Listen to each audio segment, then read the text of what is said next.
So let's pick up where we left off. The Jupyter Notebook has opened up for us. The first thing that you really want to do is go to New here on the side and go to Folder.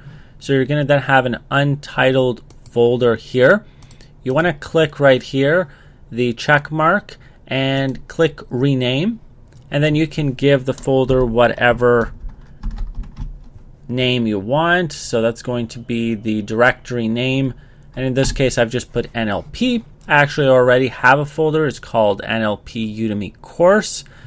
So then you can go inside of your actual folder, and then you can go to New, and then you can just go to Python 3 here, and then you're going to have this open up.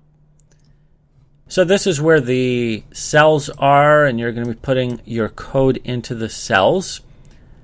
Now, you can run, after you type a line of code, you can click the run here, but usually you would use the shortcuts. So on Windows, the shortcut is Alt-Enter.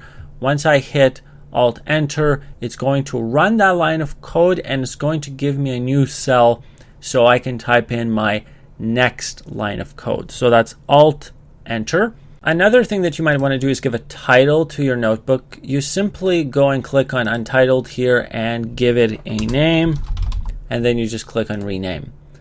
The notebook does auto-save, but you can also go to File and Save and Checkpoint to save your work.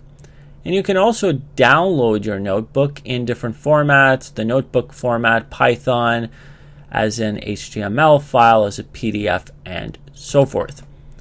The other thing that might be useful is in case you want to delete cells, sometimes maybe you make a mistake and you want to get rid of the cell, you would simply go to Edit and Delete Cell after you have that cell highlighted. So you just click on it like this.